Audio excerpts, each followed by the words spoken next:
Starting. All right, and welcome to episode 7 of the Geek Culture and Philosophy Podcast. My name is Mike. And my name is RC. And we're here to talk about stuff in geek culture, nerd stuff, politics, science, current events, anything, philosophy, stuff that interests us and hopefully interests you as well. I'm doing pretty good today, RC. How are you doing? I'm about average. You're about average. All right. It's great energy going into episode lucky number 7. All right. We're going to start out with some magic talk. Big surprise. Whoop, whoop. All right. So Dominaria's had some more stuff released about it. Yep. There's like a new trailer that we're going to go over. There's some information on some characters and some art. Overall, what do you think of like the stuff that's come out so far, RC? Well, I guess to basically kind of repeat what we've been saying the last couple episodes, most of the changes that I'm seeing I'm not really a fan of. Guess that's just a sign of me being a crotchety old man or whatever, but there's been a lot of graphic design updates that they're instituting, and not really a fan of most of it. Like, for example, we can say the little flourish for the legendary creatures that apparently is going to be permanent from now on. Yeah, so traditionally the legendary creature has just looked like any normal creature, but now they are giving it a slightly different border. The frame at the top of the card is like got these little wavy crest things on it, but it's only on the top edge. The side and the bottom of the card still look like any other creature, which I don't really see that as like being too special or necessary. I think it looks dumb, in my opinion. Yeah. I like the way legendary creatures look back, for how they've always looked, just look like other cards, but with legendary, or they have like cool, like the way you can distinguish a legendary creature usually has like cooler art, and like there's a more focus on the character rather than like scenery or background and stuff like that. And usually there'd be like a comma in their name, and they'd have like a special name, kind of indicating that it was like a one of a kind thing. So exactly. I don't know why there needs to be a visual representation of that. And then another visual thing they're doing on the cards. They announced this, by the way, in that leak thing, but this is our first time like seeing them in action, I guess. Yeah, would be the way to say it. And they also announced this. They're putting a line in between the rules text and the flavor text, just because people are so dumb. They're just like they can't tell what italicized font is. They look at regular font and italicized font as if it's the exact same thing. Yeah, exactly. Like Magic's gone on for 25 years. Like, are we really missing out on like millions of players because they can't tell the difference between the fonts? Or I don't. Right.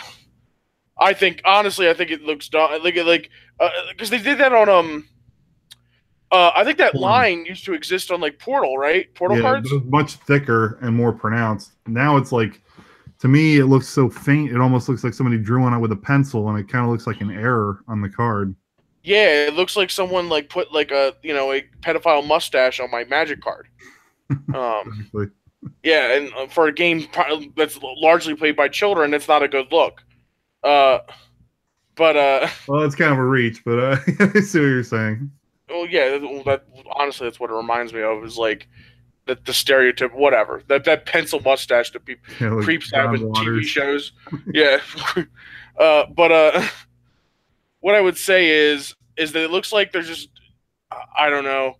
It looks like instead of focusing on like PR and like quality control, they're like focusing on like meaningless like aesthetics about the cards, and just be like, wow, look at this, and everyone's like, wow, we don't care. Yeah. And then the thing is like I don't really care that much whether there's like a new border for legendary creatures or there's like a line on the cards now. Like, to me, that doesn't really matter. If the thing is, if the set's fun, that stuff doesn't matter. But the set better be fun. It's what I mean? True that it doesn't matter, but I just don't understand why they have to make they make a little change here and a little change there, and they do it like little by little. Like, first they made the modern frame. Then later they altered the modern frame so that the color was cut off on the bottom. Now they're trying to change it again. And it's just like, just pick something and stick with it, because when people make a collection of cards, there's something to be said for having like consistency. And if they all look different, it's going to get kind of unfocused. And I think that's what's happened with like Pokemon cards. I don't know if you ever go to Walmart and look at the modern day Pokemon cards, they're like falling off the border, and like the text box is in a weird spot, or it's like been turned transparent, and there's like little lightning bolts and stuff. It doesn't like mesh with the older cards, and it looks like a completely different game. No, I understand. I didn't like when they changed the border. I like the modern border the best, well, because that's when I entered the game. Sure. Like I respect the old border, but I do like the modern border the best. And when they changed it, I was sad. I didn't like that very much, but it didn't stop me from playing. It just it just made it like a little worse, I guess. To me, the main problem right now is like sets not being fun and the card quality stinking. Sure. Would be well that and like the far left ideologues that are running Wizards of the Coast, Right. that are spending their time investigating private social media accounts. Well, not even just like social media. They're like investigating like private like social groups. Like they're hiring people to like infiltrate like private Facebook groups to see if there's any sexism going on in them, so they can then ban those players. Okay, so what's the story? Was this going on this last week? Well, yeah. So like they've always had like these like so Wizards post their jobs publicly online, like what they're hiring for. Yeah. And like one of the jobs is like a social media investigator, basically. Oh God. That like literally their job in Wizards of the Coast is to go over people's social media to see if they've posted any wrong think, and then to report that back to Wizards so they can ban them from the DCI. Why would the company invest money in that? What does the company get out of that, I wonder? The company gets nothing out of that. The far left ideologues get to, I don't know, pat themselves on the back. I mean, is this entire organization just been like completely infiltrated and taken over? Because like, I think. Well, no, thing is, they like weren't giving a shit. So like the Hambly guy, Jeremy Hambly on Unsleep Media. Yes. He claimed the sources seem good. I wouldn't doubt it, but he has a few sources inside Wizards of the Coast, just because he's been part of like the whole thing for so long. Yeah. I'm guessing, and they're not like higher ups, but they're like people working on the ground. Mm-hmm. And yeah, they report stories that like there are normal people working there, but they're just overpowered by the fact that they have these insane people working there who are like just far left ideologues. Like for example, like there's this how do those people get promoted? I don't understand how somebody with such wacky views gets to the top of an organization or gets into a position where diversity. God, well, that's just it. I mean, that's disgusting. I guess that's what diversity gets you, is like you better think this way or you're. Well, you wonder what happens is like every time there's even like a slightly like someone like not even like good like just a slightly above average woman Magic player that comes out. First of all, she gets famous just because like all she has to do is like attend an SCG tournament, right? And like I'm not saying that like they could be. Here's what I'm saying. I'm not saying they can't be good at the game or whatever. But the thing is like they get like way overblown compared to like other people who also attend these tournaments and do well. I've noticed because of their gender. Same thing with like trans individuals, and then they are once they get like any modicum of success and like fame, we'll say within the Magic community, they are immediately scooped up by Wizards and like we just hired a woman designer because diversity. That's true. Yeah, that is true. And it's obvious that like these people are not getting it for merit; they're getting it because of diversity purposes, and it's reflecting in the game. Like for example, one diversity hire is the person behind if you remember from Dragons of Tarkir, the Megamorph mechanic. They invented Megamorph. Yeah, well, yeah, they invented the name Megamorph. And it's a pretty stupid name, and people were clowning him all the time. Like it was like so. Apparently, this comes from the insider that Jeremy Hambly mentions that like it was like an in joke in the when that was like actually made official, that like they're just like started making jokes like, ooh, we'll have like mega banding and then mega like, Mega Cascade or whatever. You know what I mean? And this person, the person who invented the thing, went to HR and complained, and then there was like a decree across the company that you weren't allowed to joke about Megamorph anymore because it's offensive. Oh wow. So like this, so obviously this person can't take a joke for their like horrible work. In addition to the scenario you just described, there's like so many weak characters along that entire like chain of action. I don't even know how you'd solve that problem. It seems like everybody in that scenario has a problem with them. And you know what they'll say? Like, here's the sad thing, right? So when the game dies because of this, and it looked like it will, because like I don't see a way to turning it back unless Hasbro comes in, but Hasbro seems just as bad, if not worse. Yeah. If the game dies, what they'll say, right? The reason they'll say the game died is because they were like, good, the game died because the game appealed to racist white cis men, and it deserves to die because it appealed to them. That's what. Yeah. Well, racist white cis men will just find another place to stick their money. So yeah, exactly. But like to me, that's sad because I like the game a lot. Yeah, so, and unfortunately, these SJWs will just go like a plague of locusts. They'll just go to the next thing and destroy it too. Exactly. And I actually saw something recently where people were talking about that, and they were pointing out that like, or somebody was kind of like, I guess a doomsayer who was predicting that like this is going to happen to all aspects of geek culture at some point, because I mean, admittedly, I as much as I might not like this idea, I do think it's true. There are a lot of beta males that are wrapped up in games and geek stuff. It's not really. I mean, I'm not saying everybody who plays games is like a beta male, but there are certainly a lot of them. And I mean, you of course know that when you go to Magic tournament, you can kind of like pick out the winners and the losers, so to speak. And for sure, those type of people, they're gonna like cave to a whiny loudmouth SJW in time. I think they're just going to wear people down, and they're already doing it with Magic, and they're doing it with the comic industry, and who knows what'll be next. Yeah, I mean they've done it with Star Wars now. And Star Wars, yeah. I mean they're going after everything. They went after video games. The entire like I know you don't really care about video games, like, or at least modern day video games, but I mean neither do I really. But I mean I respect them for what they are. I just don't have time to play them so much anymore. Well, yeah, sure, me neither. Like, man, I'm more than happy to talk about them, and I'd love to talk about them with somebody who like knows about games. Like I'd like to just listen to. If only I had a friend that could be a guest on the podcast that was an expert on Gamergate and the entire thing. That would make for an excellent episode. I'd love to. Yeah, it would be a great episode. Too bad. Oh man, I can't think of anyone though. I know it's gonna piss off someone listening. I know is listening to this, right? This is why I'm saying this. Was it War Games? Was the name War Games? Yeah. Well, something about War Games. I don't know. But anyway, but yeah, you're right. They just move on to the next thing, and they killed Star Wars. Like I literally cannot give money for another Star Wars movie after that last one. I don't think I can either. I said that to my girlfriend last time we saw this most recent one. I was like, I don't know if I want to see this next winter when they make another one. I'm not going to be that excited.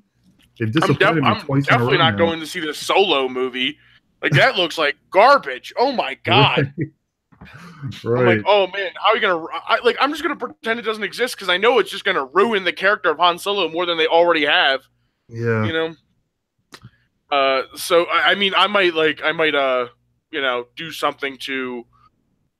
I might see them in a way that would be free at some point, but sure. I don't think I'm going to go to a movie theater and give money. Oh yeah, I would like to see the movie. I don't want to pay $12 for it or $15 or whatever it's going to be. Yeah, forget that. So let's see. Oh, I was watching a channel called Comic Artist Pro Secrets. Is the name of the channel. It's run by a guy named Ethan Van Sciver, which I think we've talked about on the show before. He's a very well-respected and great comics artist. Sure. And he recently started this YouTube channel. I think he started it like this year.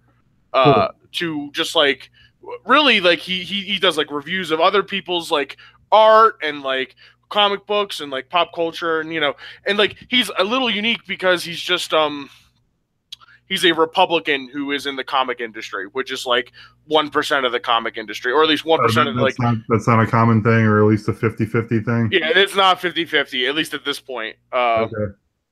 You would always say that like comics were a little left leaning, I would say, at least in my opinion, but like not like not like the way they are now, which is like hard left, like way I don't left. know, because like my limited understanding of comics is like, generally speaking, there's a good guy and a bad guy.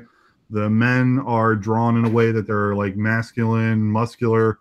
The women are sexy, feminine looking. There's like strict gender differences. There's a strict sense of good and evil, and I mean, some of that stuff is very, and like justice and righteousness and stuff, that's very appealing to people on the right. So, well, no, for sure. I would think maybe it'd be like an even split, like people on the right and the left taking part in making comics. But I agree. I don't know where the storylines go. There shouldn't be a right-left when it comes to things like comics. Same thing with video games and Magic the Gathering. There should be no right-left. There should be no political agenda whatsoever in these things, or Star Wars. That's true too. Right? Yeah. It should just be for normal people who want to have normal entertainment. Right. I was just saying, if I were to peg people's political beliefs based on that industry of drawing comic art, I wouldn't think one thing or the other, but I could see where they would be possibly right wing. Sure. But you're right. It doesn't matter. It's just an entertainment thing. It shouldn't have an agenda or a message to it, like politically based. Yeah, and the thing is like that's what the left has done is they've turned like normal, right, into a right wing like opinion. Yeah. Right? Like having men look like men and women look like women, like reality. Right. Right? Like that is right wing. You see, like reality has a right wing bias to them, which it's crazy when you think about it. That is crazy. It's like that's what I always think about SJWs is they're like reverse Nazis, right? In that they believe that the white man is the superior race, right? But they're like down. Which is why they have to beat them down, right? Like, because if they literally will tell you that if everything was made like if we lived in like a libertarian world where everything was fair and everyone just earned what they got, they would be like, we can't have that because white men would just take over, because like they literally just think that like white men are like the hardest working, most productive people on the world, which isn't too far from the truth. Haha, tongue in cheek, tongue in cheek there, guys. Right. But the Japanese are in there too.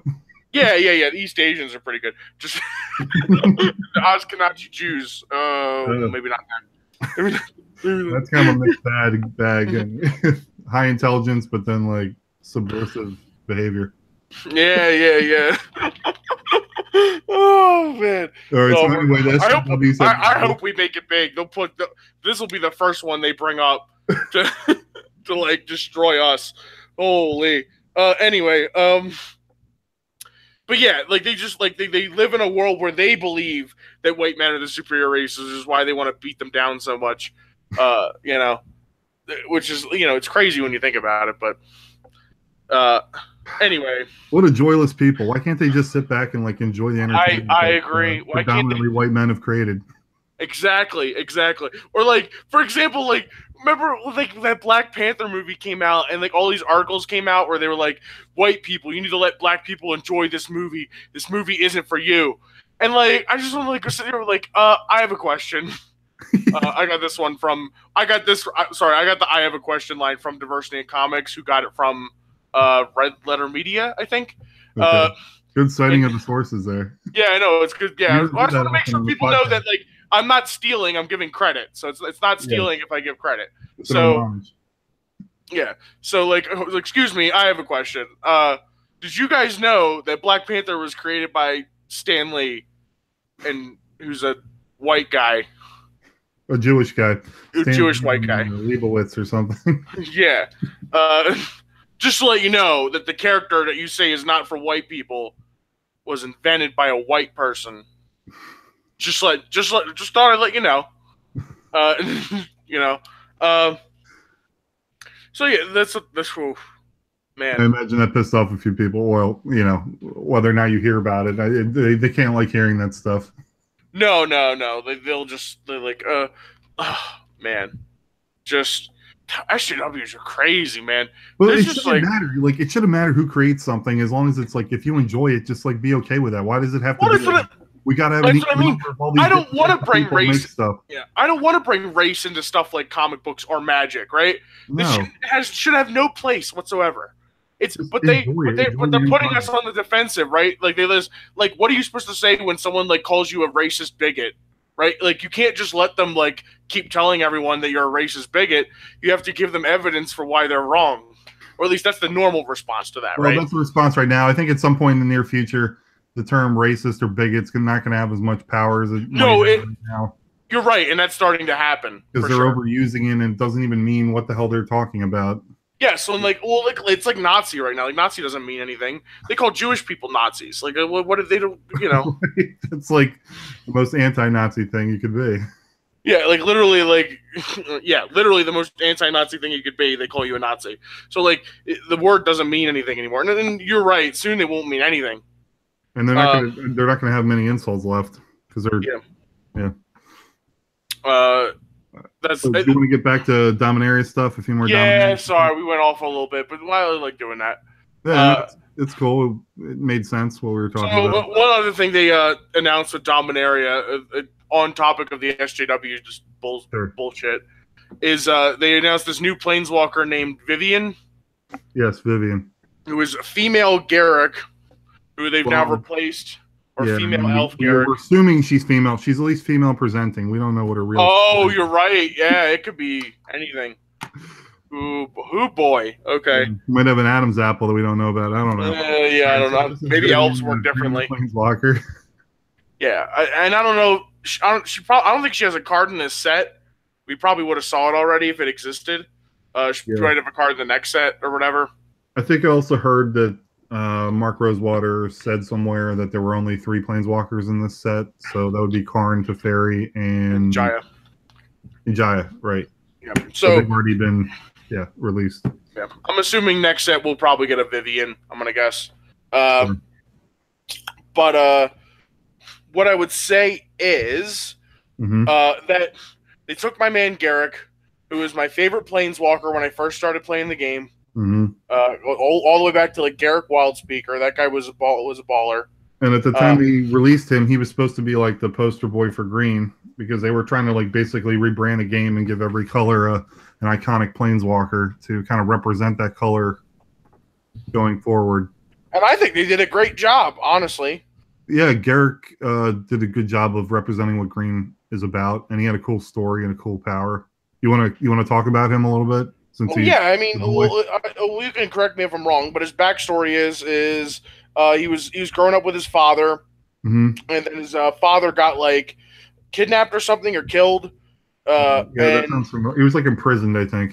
Imprisoned, and then Garrick was like raised by beasts after that, and eventually became like this like really strong hunter, and eventually like went to go free his father, but his father had died.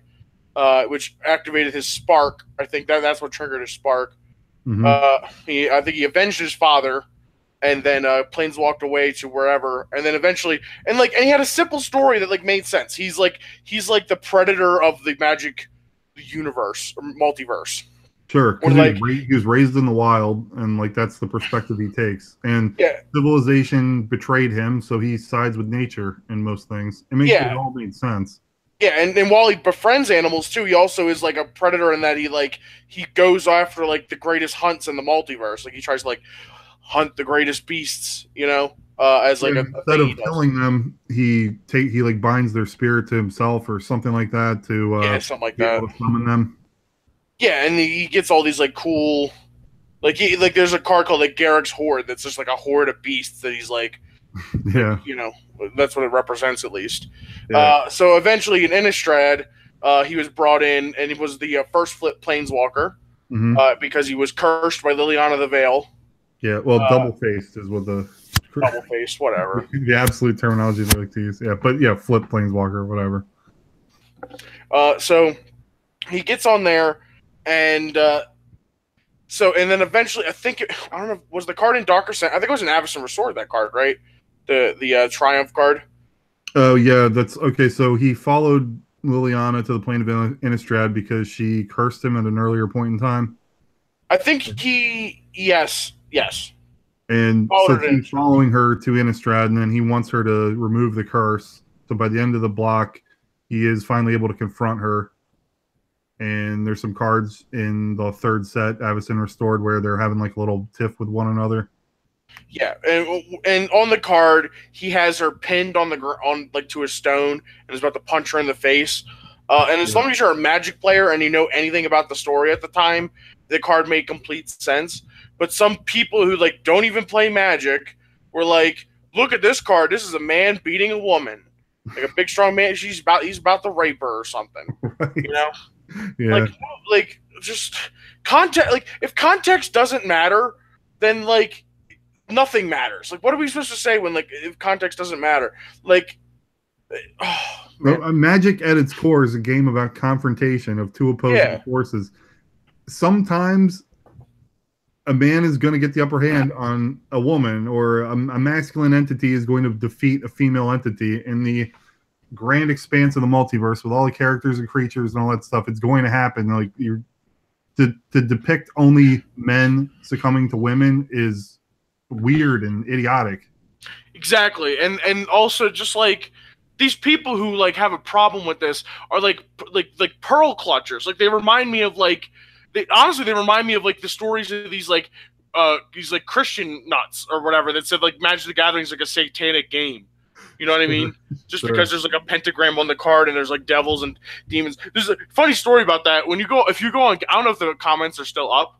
Okay. But if you go on Gatherer, there's this one guy who comments on all the cards that have the creature type devil. Okay. This was a while. I don't know if they've been removed, but this was a few years ago. I looked this up. But all the cards that are the creature type devil was the same guy with this like same paragraph that's like a spiel on like why the devil should not be depicted on a Magic card, and it's like not a joke.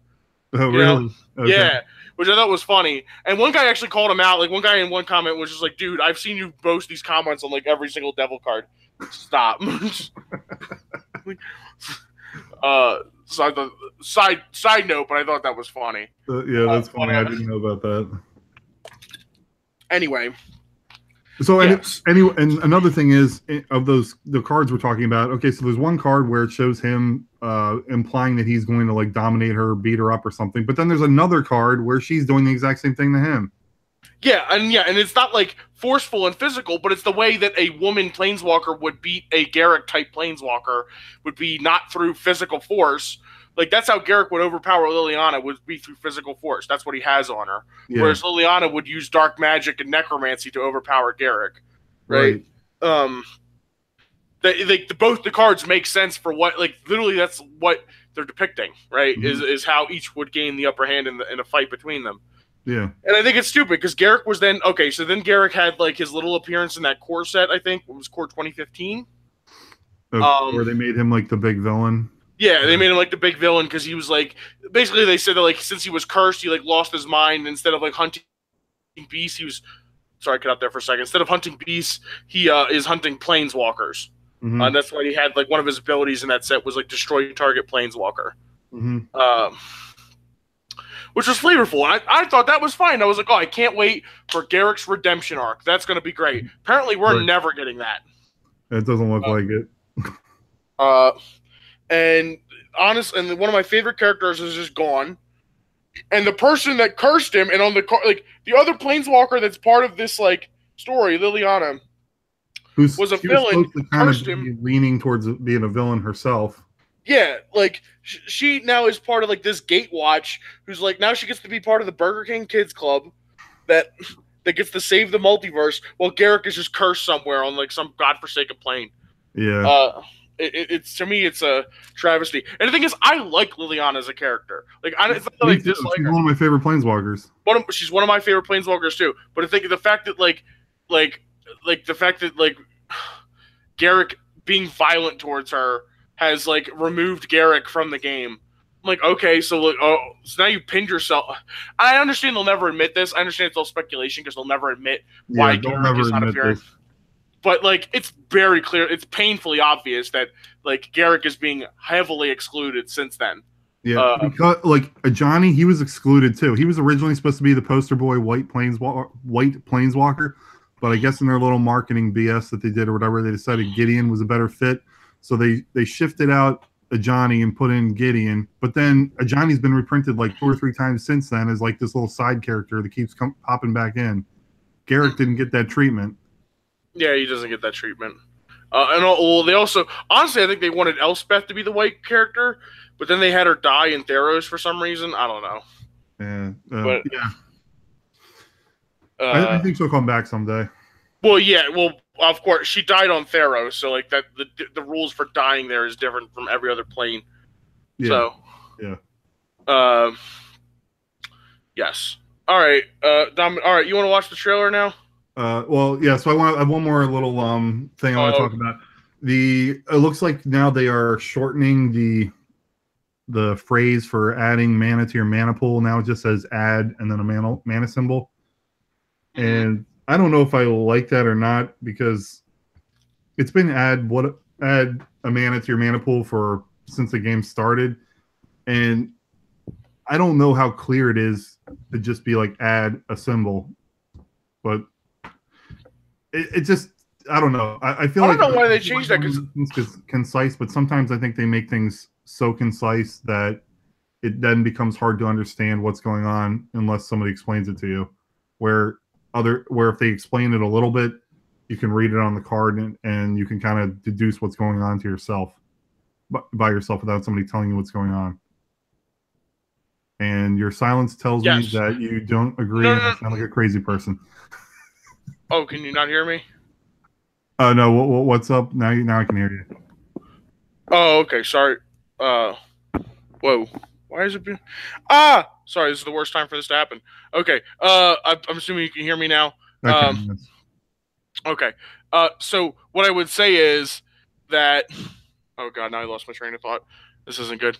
It's about adding mana. And adding mana. So the one thing that I always found with newer players, with like Llanowar Elves, for instance, yes, was they thought it just meant put a forest from your hand into play. Yeah, there was a time when I was learning Magic that I thought that as well. Yeah, you see, and I think adding mana pool to the thing helps explain what actually happens to the mana that you're making, as opposed to anything else.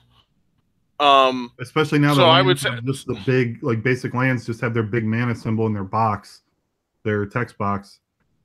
If it says like tap, add a green mana, and you look at your forest card and it's got a big forest symbol on it, you might think as a new player, oh, I get to put this forest on the battlefield now. Yeah, that's what I think. That's what I think when people saw is it says add forest, right? And like you're like, oh, I got to put the forest down because it has like the same little symbol on the forest. So I don't know. It's not that big a deal to me. I just think it's it's not that big a deal. I don't know why they had to change it. Is all. All right, I've wasted enough. Oh wait, here I just want to point out this is here's some inconsistency with something else they're doing with the templating. So they're changing the wording on cards. The example they give is Talera's Battalion, which says cast this spell only if you cast another green spell this turn.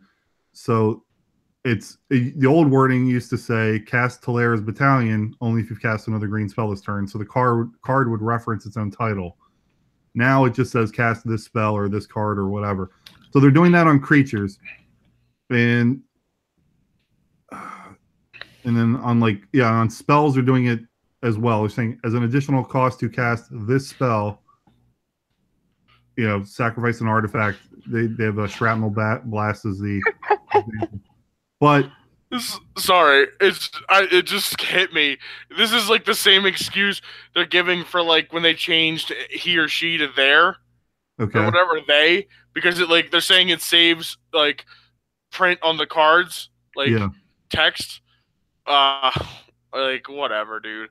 But then if you look down below in the article, they have Scuttling Doom Engine, and Scuttling Doom Engine calls itself out by name. It says Scuttling Doom Engine can't be blocked by creatures with power 2 or less.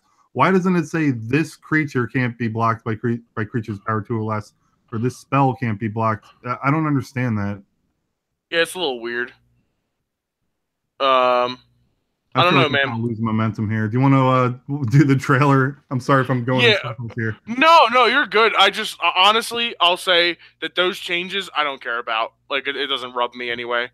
All right. Uh, maybe I don't. Maybe as like since you're more of a collector than I am, maybe it rubs you the wrong way.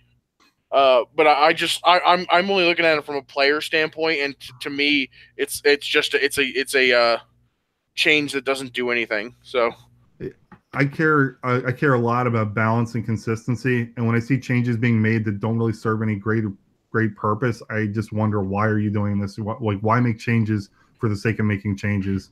I just don't agree with that. well, don't worry, man. There's still plenty of other product for you to go get. Like I bought a Scars and Mirrodin booster box the other day. Yeah, Uh, are we going to talk about that? oh well, okay. Or, So or, here's what I'll do. Just try to stop myself from opening it early.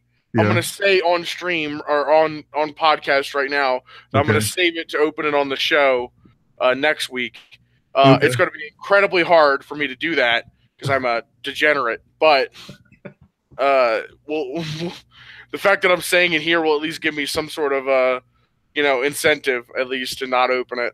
Because Uh, you're bound by your word now. I was yeah. thinking, would you want to open like 1 or 2 packs each episode, so like you get to Absolutely not. There's no way I'm gonna be able to do that. You can't do it. Okay. I mean, I mean, I could do it if. Oh man. I mean, once you open up the Mox Opal, then you can just open the rest of the box because you've peaked at that point. But Well, yeah. it could be like a slow drip till you get the Mox Opal.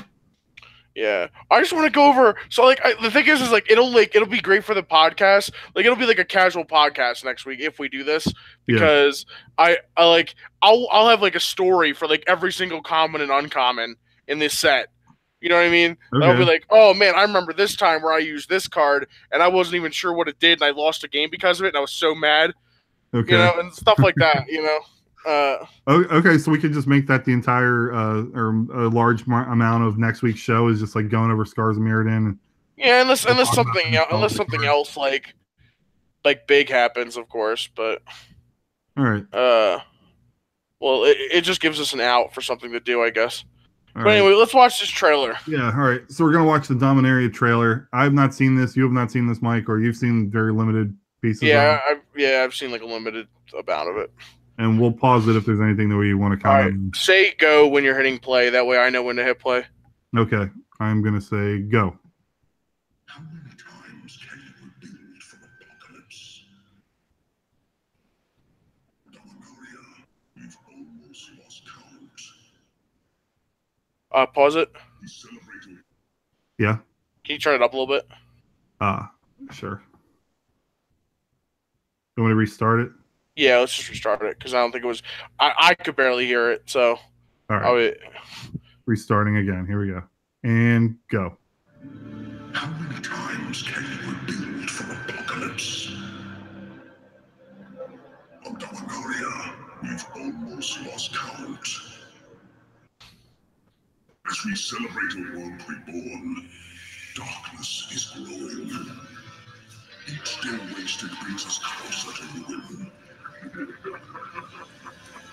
lived through this cycle, and I know this time it will be different. All right, that's cool. They showed the skyship weather light. Did you get to that?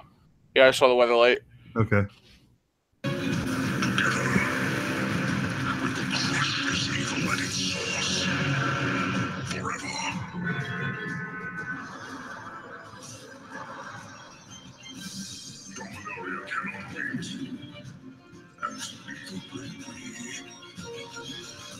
All right. All right, I will say not exciting. Yeah. I will say the most hype I've ever been for a trailer was like Return to Innistrad. Just because like I was still heavy into the game, you know, when they went back to Innistrad. And Innistrad was so well remembered, right? And then they just took a poop on everything. Like it was just awful. But, you know, what can you do? But first thing I want to point out, and then we talked about this before, and I did see this before it started because I saw the still. Like, Sure. Why is Karn wearing clothes?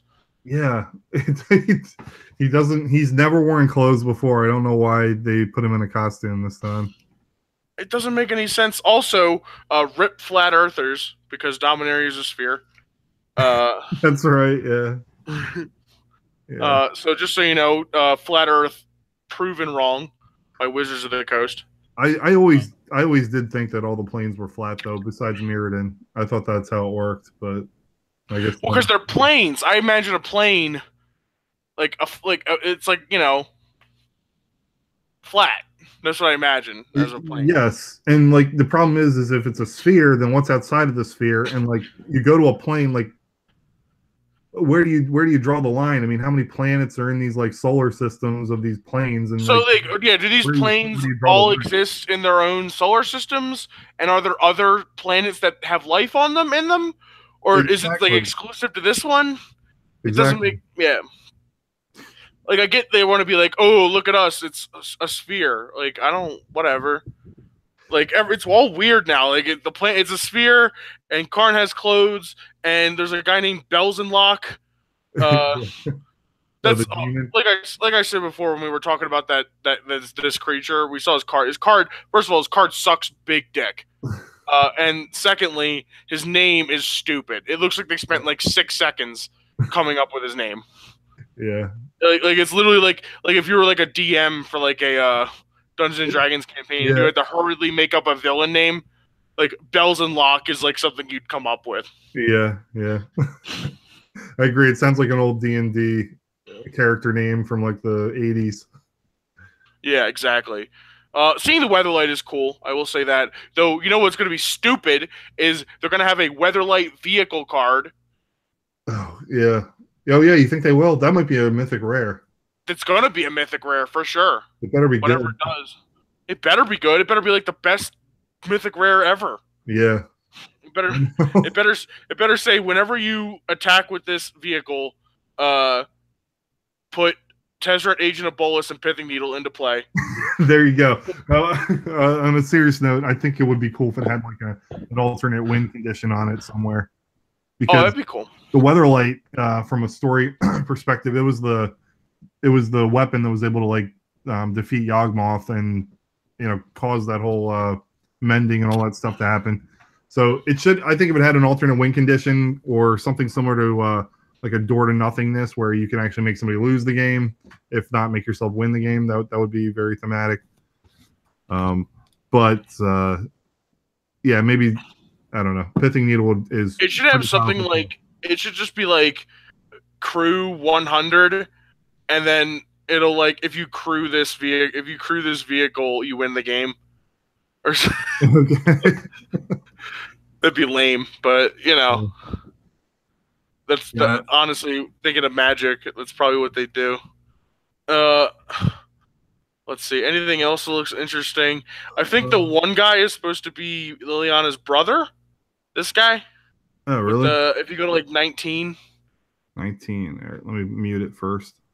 Going to 19. It Okay. looks similar to the room he was in when they did his story. Okay. And then if you go to 17, this guy, I don't know if this card's already been spoiled or what the name of it is, but isn't this a part of the Cabal? It looks like the Cabal to me, yeah, because they all have like the shaved heads in the Cabal. Yeah. And then I think you get Liliana on a frame here around, let's see. 37. Yeah. You get Liliana, a little frame. I did see a little story point. Apparently, she's like going after her brother to like put him down, I think, because he's like a zombie now or something. Oh, really? Okay. Like, she can't do it alone, so she like gets Gideon to help her, I think is what they said. Okay. Weird. And then what is this like floating town? I'm not familiar with all Dominator's history. Like, who is this like floating in like 41 where there's like all this like floating stuff in the sky? Is that like a specific thing? When I see that, I don't know what that's supposed to be. To me, that kind of looks like Sarah's realm, but that's like its own plane, and that was destroyed. Yeah. So I don't know of any floating buildings on Dominaria. All I'm saying is that if Karn just gets like totally wreck. If like, okay, so if like, so what's already spoiled is Nicol Bolas is again the villain for this story. Okay. Uh, well, he has pawns on the plane, but Bolas shows up eventually here. Sure. So what I would say is that if Bolas is able to just like I understand being able to destroy the Burger King Kids Club, Yeah. but if he's able to just like take out like Karn and Teferi and Joyra and Jaya and like all these other people, I'm gonna be a little mad. Like at least if it's not a fight, like it's got to be at least a fight, like because I just see it being like the same exact thing as Amonkhet, where like it's not even a fight because Nicol Bolas is like I already knew everything was gonna happen this way, or whatever.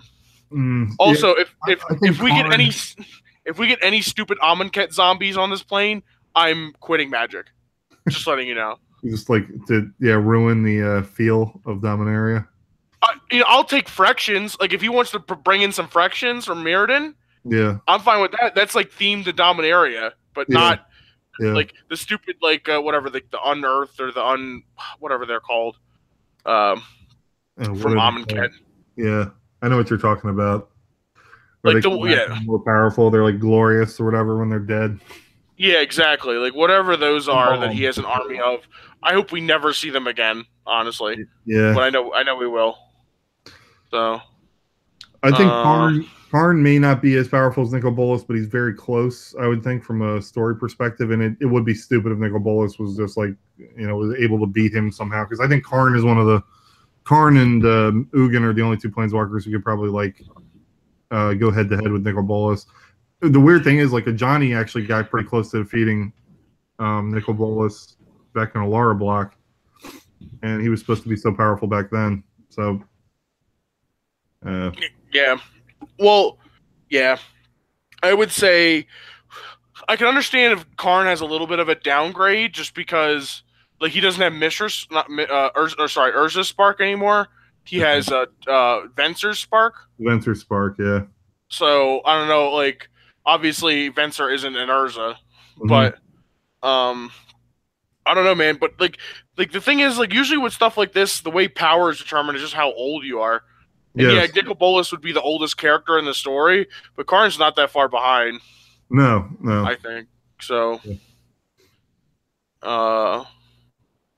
And is this what town is this supposed to be?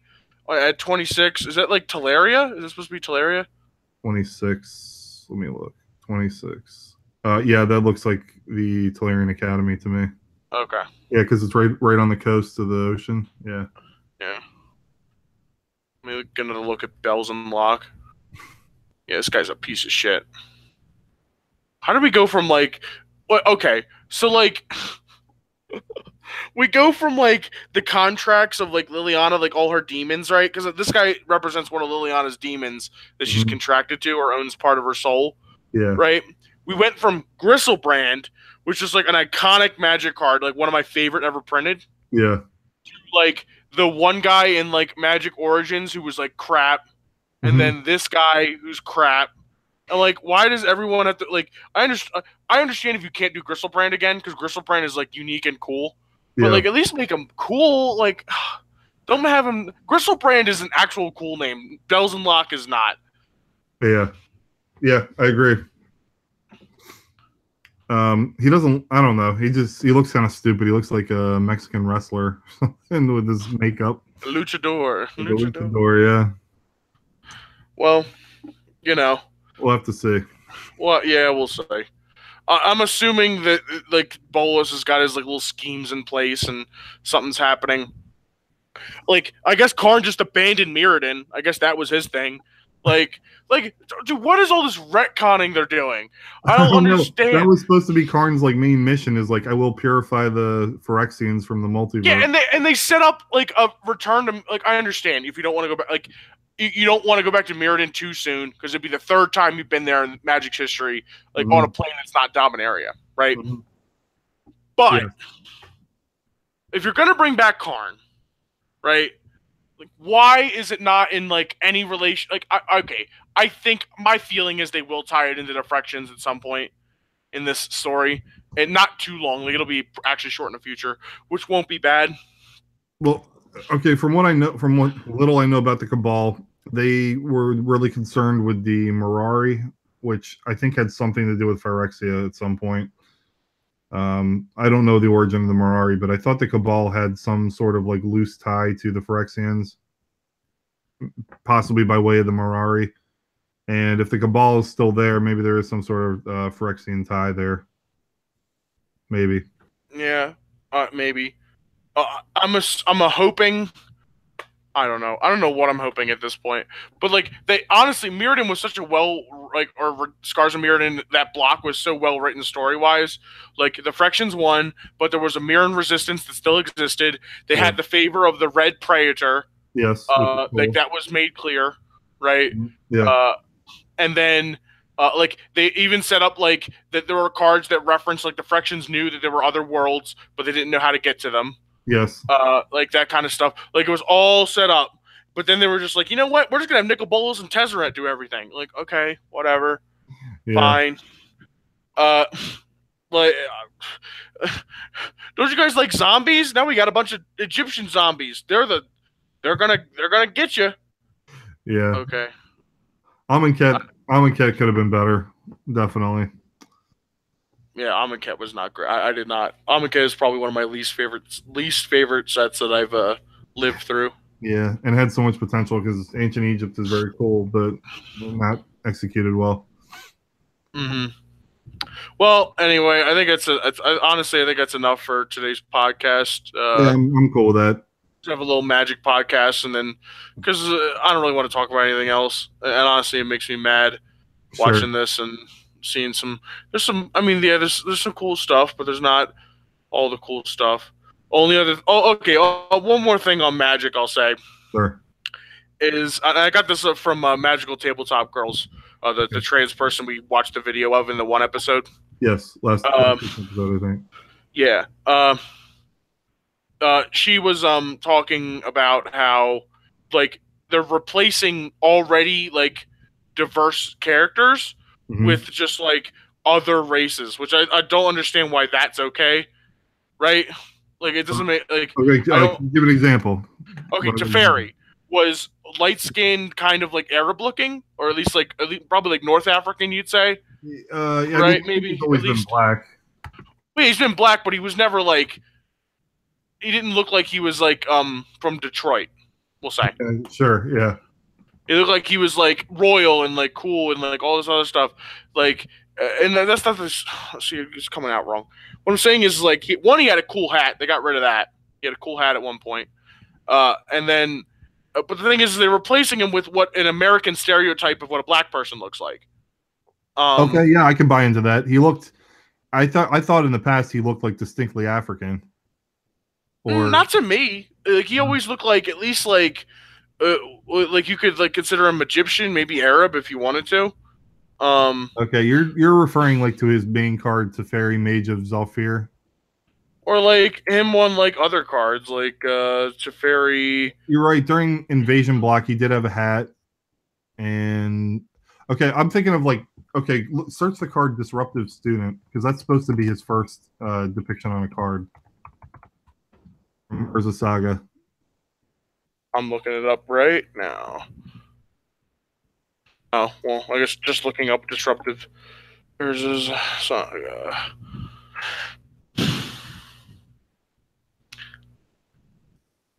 Yeah, I guess. Like, the thing is, he looks different now than he looked back then. Yeah, for sure. Like 100% different. Like he looks like one of the people in the Black Panther movie. Yeah. Which is what He's was pointed out. Always had a shaved head, but now they're giving him hair for some reason. Or like Sissay, for example, you brought up was meant to look like Indian. Yes. And now not her, but her descendant just looks like an American black woman. Yeah, I don't know what that's about. Yeah, Sissay is supposed to be Indian or from like that part of the world, subcontinent, whatever you want to term. I know there's a proper term for those type of people, but I don't know what it is.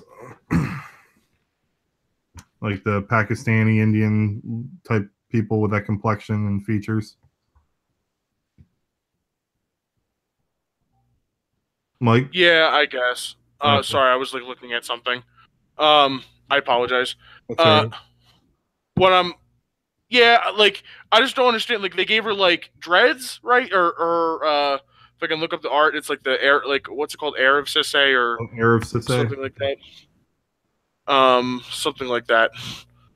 Uh, this shows how much I prepare. Um, That's okay. I mean, this is like an old story that they haven't revisited for like over 10 years. So yeah. So that's all I'm saying. That's we're the only trying thing to I'll, piece I'll it say about together. Dominaria. Is that they seem to just be replacing certain ones with others, and it doesn't make any sense to me. But uh, Oh yeah, you're right. She does have like dreadlocks. That's weird. yeah, it's weird. Like why would I don't understand? And you're right. She Um, has like, I mean, I could see where maybe there's some Indian features there, but they also gave her like distinctly African features. Like exactly. I'm looking at the, like like her nose and below on her, whatever. I'm sure people find this very interesting, but but it is weird how they're kind of changing things. I agree. So I won't say this probably wasn't our strongest episode, but I think we're both a little off today, honestly. So Yeah. I don't know. Next week it'll be jam packed with scars of mirrored and goodness. So get ready for that. Anything else you want to say in concluding, RC? Um. Oh, I want to know your opinions on the promo Llanowar Elves that they're going to be printing because I know that's one of your favorite cards, or I believe it is. Oh, okay. Okay. Let me get a good look at it. All right. Promo. Because there's a promo, and then I guess it's getting new artwork and stuff. You've already seen the new artwork for the set. Yeah, I've already seen the new artwork. I did like that one, not as much as the big muscly guy. That's my favorite one. Yeah. This one, all right, I understand. They put two elves in the picture, so they made it plural. Yeah. And I like it. I always like these full art things, you know. Yeah. Like it. I don't mind it. Like this is cool. Look. All right, I don't know. All right, so the one in the center of the frame. Do you think that's supposed to be a woman or a man? The one that's closest to the viewer. Yeah, the one's closest to the viewer. Okay. I'd say it's a woman. What would you think? Well, I mean, by like her muscle definition, I would say it's a man. But Okay. you know, but the facial features look feminine, and her hair. I agree. I agree as well. Yeah. That's the same one. But when you look at the freaking look at the triceps or the biceps, and then look at the thighs, that's like vascular and strong. So yeah, you know that I'm not a big fan of that. But if it is indeed a woman or supposed to be, but what can you do? Mm. I'll say it's still not. It's my favorite art is still the big muscular guy. Sure. It looks like they've changed the art, like the style of the Llanowar Elves. If you look on what's Elvish Champion? If you're familiar with Elvish Champion, I'm familiar with Elvish Champion. My favorite one is the one that has all the tree in the background. I think it's from 8th edition.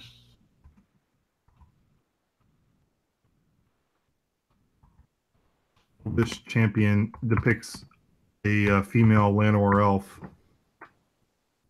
Yeah, the one, okay, 8th edition. Okay, there's one where there's a guy holding up a bow in the air, and then there's another one where it's a woman who's kind of like. The guy holding up the bow in the air is my favorite one. Oh, you like that one? Okay, I'm thinking of the one from the Invasion. Oh, okay. That's like a Llanowar elf, female Llanowar elf, and she's got the red mohawk thing into a ponytail, which is what the original Llanowar elves had, and her armor and stuff. And these new Llanowar elves don't have that. Well, I mean, I'll give them that on taking creative liberties with that, just because it honestly makes sense for the plane, because the plane's gone through so many apocalypses at this point. It's mentioned in the trailer. That doesn't bother me as much if the aesthetics of certain races have changed. Okay. If it bothers you, I know you're a big consistency guy, but well, it's just, I mean, are they even Llanowar elves anymore if they have a completely new culture? That's my question. I mean, I feel like all elves almost have the same culture. The only ones that I've seen that have different ones are Lorwyn. They were Lorwyn ones, yeah. They were racial supremacists. Yeah, the racial, yeah, the elvish supremacists. No, and that was really cool. Like that when Nissa was first introduced, she was like an elvish supremacist and didn't like the other races and stuff. And now they just act like that part of her history doesn't exist. Yeah, exactly. Yeah, dude, I hate that retcon, dude, because they wanted to make her part of the Burger King Kids Club. Right. I mean, she wouldn't deal with humans in the past. She only cares about elves. Exactly. That's the thing. Like, she only like worked with like Soren because on Zendikar originally because she had to, not because she wanted to, right? And like, any real like, oh, dude.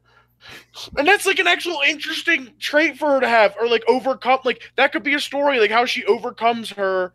But instead, in her like retcon story, she actually goes to the plane of Lorwyn or whatever, or as it's about to turn into Shadowmoor. Yes. And just oh man, and it's stupid. Like she just like, oh, this is horrible. I would never be part of this or whatever. Yeah.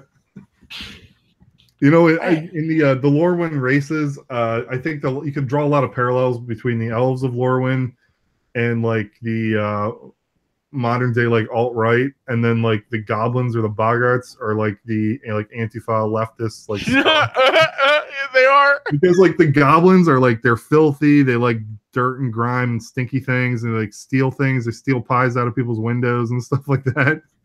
And they're disgusting. And the elves care about beauty and like order and stuff, and they think it's like they're always trying to defeat or like wipe out the goblins that just keep breeding in like massive numbers. Like you could draw a lot of parallels there. Yeah, I agree. You could. Anyway, I think that was a good episode. At least I think we picked it up at the end there. I think that was a good last conversation there. Okay. All right, we'll end it there then. We just hit the hour mark. So. Yeah. All right. Well, I'm Mike. I'm RC. And thank you for listening to the Geek Culture Philosophy Podcast. Please leave a comment. If you got all the way to the end, comment. AI is gay. No, we already did AI is gay. Okay. Comment, The Hobbit is the best character in Lord of the Rings. The Hobbit. The Hobbit is the best character. All right. See you next week, guys. Yeah.